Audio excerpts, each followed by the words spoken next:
All right, I'm on hole number 3. Hole number 3 of the Vintage Open in the opening round of the rookie division. Hole number 3.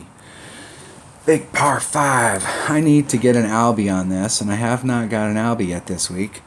And I have been dancing around with it.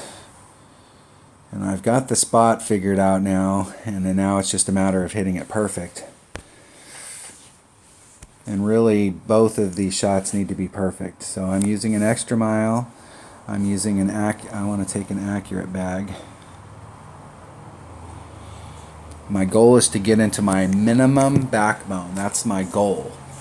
I'd rather be in my minimum backbone than my maximum hornet, because the shot's more set up for the backbone. But I'll take either one. And I'm going to use a Kingmaker.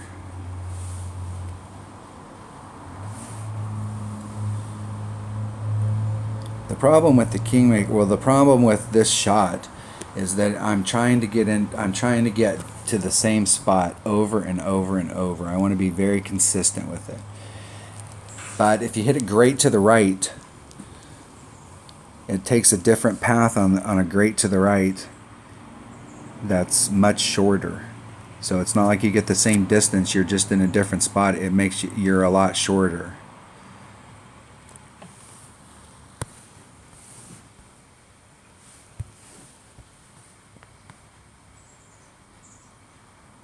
I'm going to balance them out.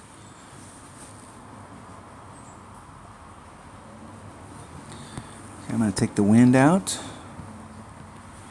It's 2.1 per ring, so it's just a titch over a ring. No overpower.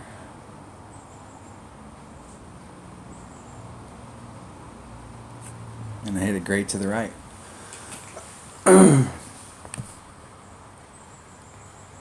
You got a pretty good flight right there. So that's the spot, that little hollow right there that it rolled into. That's the spot. So I think from right there it's going to be real close, but I think I should be in my minimum. The deal is that there is also a spot out there with this shot where I can find myself in between clubs. And the deal there is that if you're in between clubs and my Hornet doesn't have what it takes to get that done if I'm way down in the rough.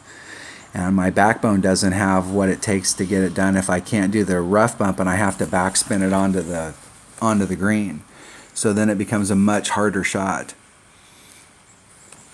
But if I can hit that spot consistently, where I'm in my minimum long iron and our opponent just barely clipped it and shot forward, they got some really good distance.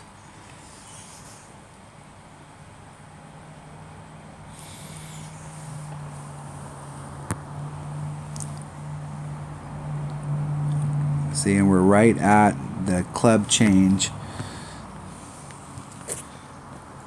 It's going to be about 4.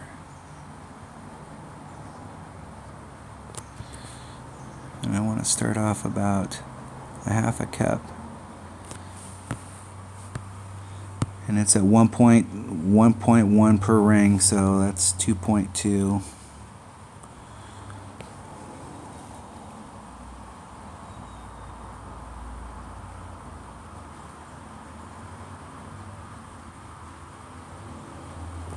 Hitting it perfect. I gave myself a shot there.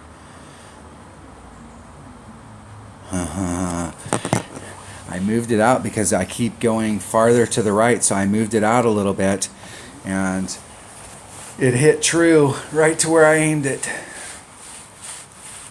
It didn't take that irregular bounce. But I've been shooting this with my backbone, and with the backbone it does take a little bit of an irregular bounce right there, and that shot would have been dead in the hole. So I haven't taken this shot very many times with my Hornet. I slightly overhit that one. And that was because it was great. So that changed my distance. And that time I got lucky and it was long. Let's see if our opponent can get this done. Get in the hole. Whenever you're doing a backspin shot, or you're trying to bring it back down a hill like that, You could hit it great. You have no idea.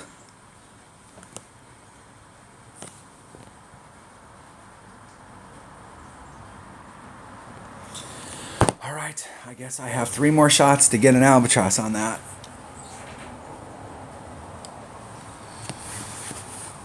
It will happen. This hole's been in several tournaments. One of the tournaments that I played in this was in one of the tournaments that I won, and this was a hole that I was on. I albied both times in the final round. That's a tough putt. And those downhill, side hill, weave and bob putts are difficult.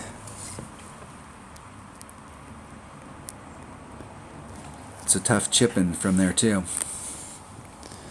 All right, I will forfeit. Okay, I haven't had anything spectacular happen, but I haven't had anything spectacular happen.